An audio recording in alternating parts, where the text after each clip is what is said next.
নুসাল্লি আলা রসুলিল করিম আম্মা বাদ। আসসালামু আলাইকুম প্রিয় মুসলিম উম্মা, আপনাদেরকে আমাদের ভয়েস অফ ট্রু চ্যানেলে স্বাগতম।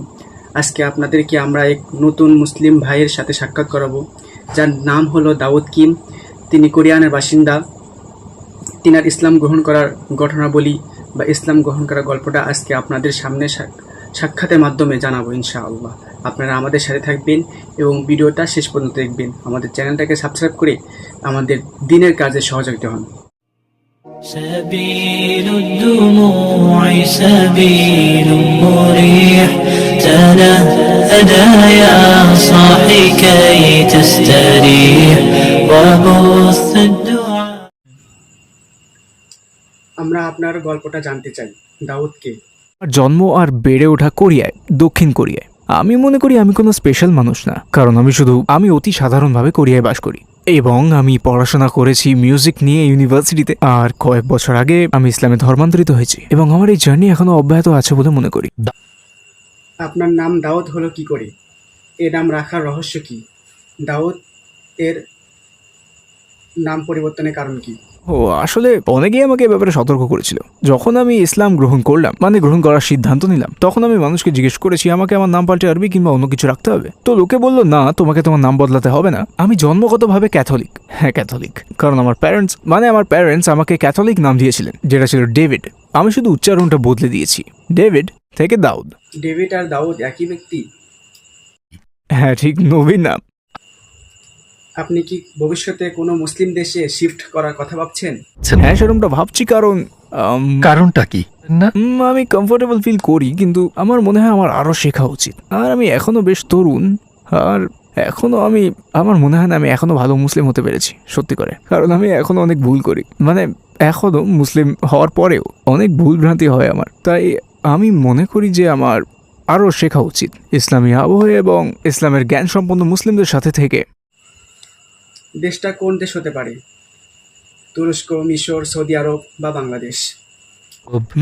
এখনো আমি সেভাবে কোনোটা চুজ করিনি। তো আমি তুরস্কেই প্রথম এসেছি। এবছর আমি অন্যান্য দেশেও যেতে চাই, যেমন হয়তোবা আগামী মাসেই আমি সৌদি আরব যেতে পারি, ইন্দোনেশিয়া, মালয়েশিয়া।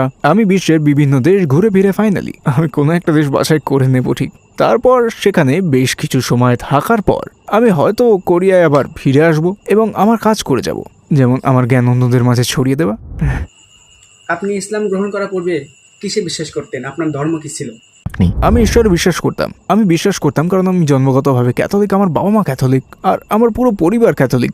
তো আপনি যখন ছোট ছিলেন তখন কি চার্চে যেতেন? হ্যাঁ, অবশ্যই। আমার ছোটবেলায় বাবা মায়ের সাথে আমি চার্চে যেতাম এবং আসলে তেমন একটা বিশ্বাস আমার ছিল না, কারণ আমি সবাই চার্চে যেত বলে স্বাভাবিকভাবে আমি যেতাম। তো আমি যদি ওখানে যেতাম, আমাকে কোনো উপহার দেওয়া হতো বা আমায় কোনো খাবার দিত, তো ব্যাপারটা আমি খুব উপভোগ করতাম।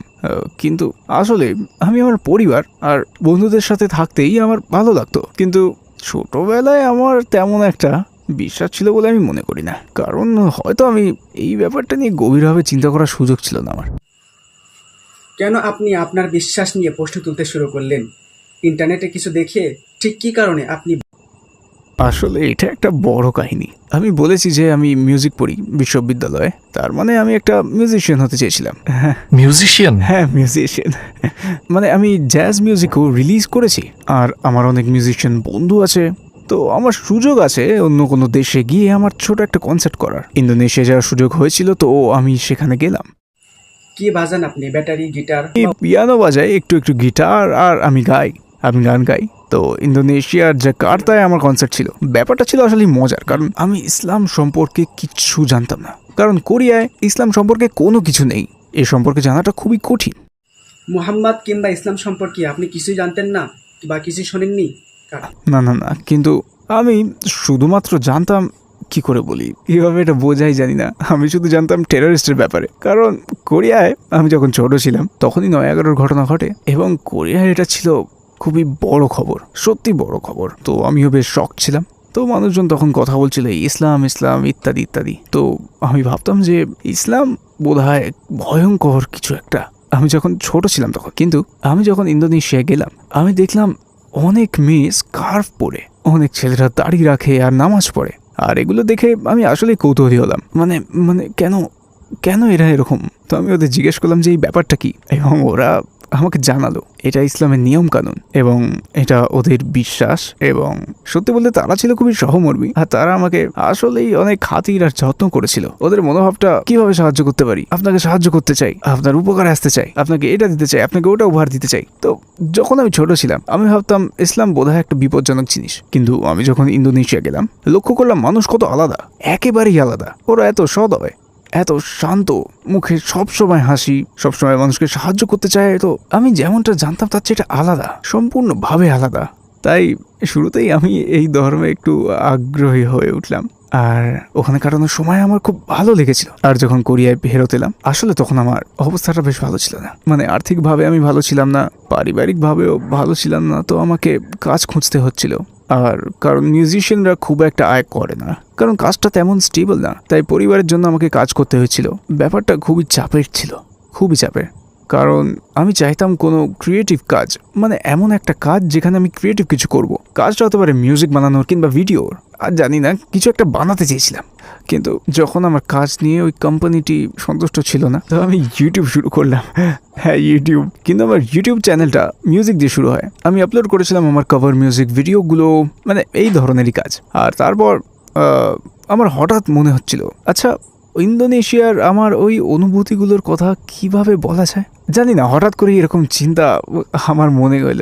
তো আমি শুধু সেটাই বলি যেটা আমি মুসলিমদের সম্পর্কে ভাবি, কারণ অনেক কোরিয়ান মনে করে যে ইসলাম একটু বিপজ্জনক, কিন্তু আমি ইসলামের ব্যাপারে অনেক ভালো জিনিস লক্ষ্য করেছি। তাই এই বিষয়ে আমি কথা বলি, ইউটিউবে আমার উপলব্ধি শেয়ার করা শুরু করি, আর হঠাৎই অনেক মানুষ এ ব্যাপারে আগ্রহী হয়ে উঠলো, মানে অনেক মানুষ। তো তারা আমাকে ইসলাম সম্পর্কে পরামর্শ দেয়, যেমন তুমি যদি ইসলাম সম্পর্কে জানতে চাও তাহলে কথা বলতে পারো এর সাথে, অথবা জিজ্ঞেস করো একজন ইমামকে, মানে তুমি যদি কোরিয়াতে মসজিদ খুঁজে পাও, আর চাইলে হয়তো নামাজ পড়াও শিখতে পারো তুমি, অথবা রমজানে কিভাবে রোজা রাখা হয় সেটা জানতে পারো তুমি। তো আমি ধীরে ধীরে প্র্যাকটিস করলাম, কেন জানি না ব্যাপারটা যেন আমার ক্ষেত্রে খুবই স্বাভাবিকভাবে এসেছিল।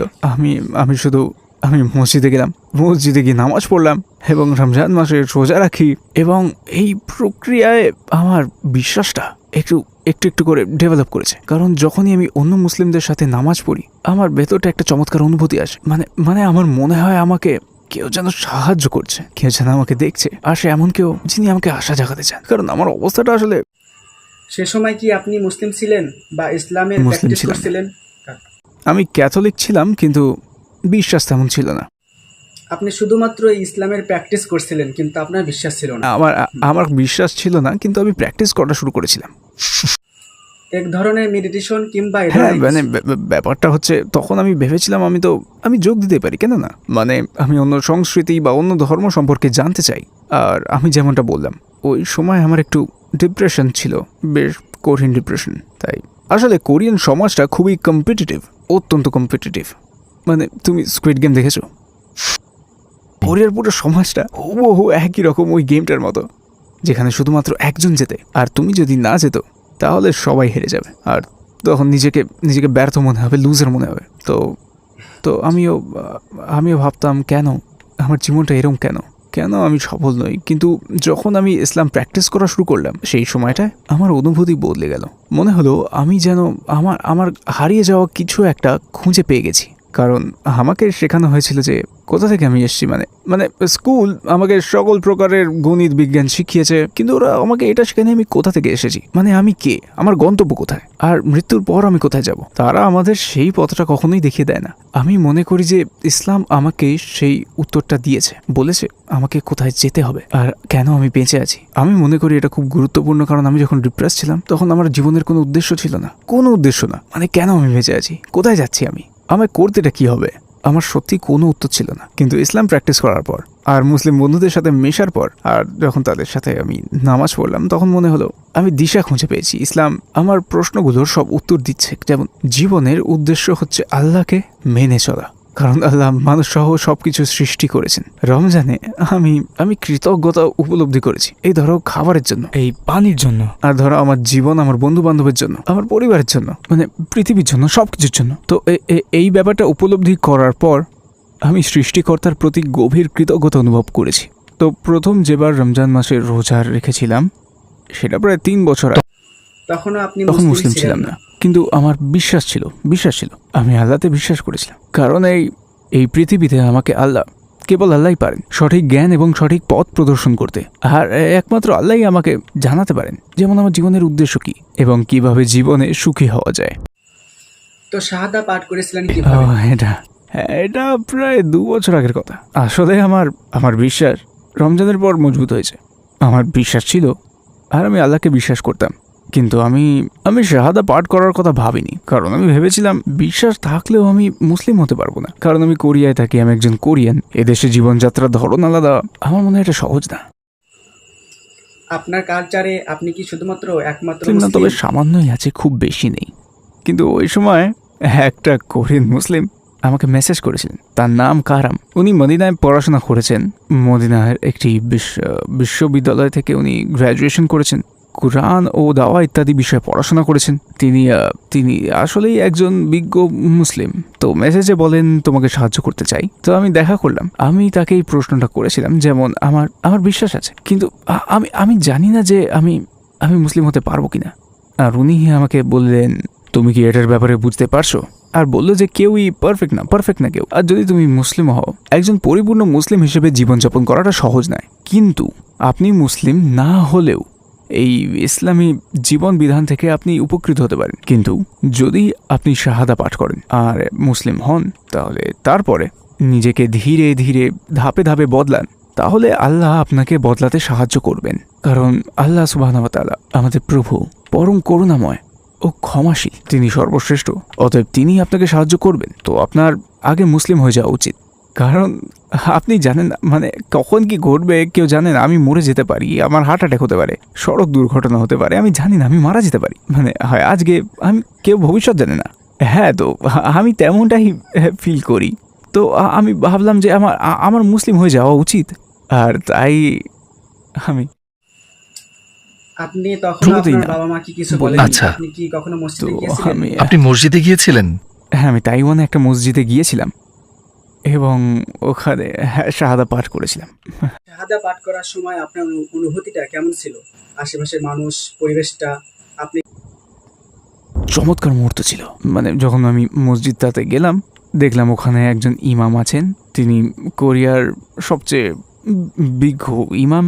আর যখন আমি তার সাথে দেখা করলাম, ওনার সাথে আরও ইমাম ছিলেন। ওই দিন তাদের একটা মিটিং ছিল, বেশ কাকতালীয় ঘটনাই।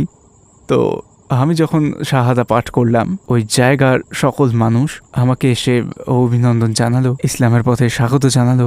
আর আমার মনে হলো, জানেনই তো, যখন শাহাদা পাঠ করা হয়, আগে সমস্ত পাপ মুছে যায় আর আপনি একটা নতুন জীবন লাভ করেন, ঠিক এক নবজাতকের মতো। তো আমার তখন মনে হয়েছিল যে এটা বেশ চমৎকার ব্যাপার, খুব সুখকর লাগছিল। ওই সময়কার অনুভূতিটা আমি বলে বোঝাতে পারবো না, খুব চমৎকার ছিল ওটা। প্রিয় মুসলিম উম্মাহ, আপনাদেরকে অসংখ্য ধন্যবাদ ভিডিওটি শেষ পর্যন্ত দেখার জন্য, এবং আপনার ইসলাম সম্পর্কে অনেক কিছু জানতে পেরেছেন এই ভিডিও থেকে। এজন্য আমরা চাই যে আপনারা আমাদের এই চ্যানেলটাকে সাবস্ক্রাইব করেন, আমাদের সাথে থাকুন এবং দিনের কাজে সহযোগী হন এবং সওয়াবের অংশীদার হন। আসসালামু আলাইকুম।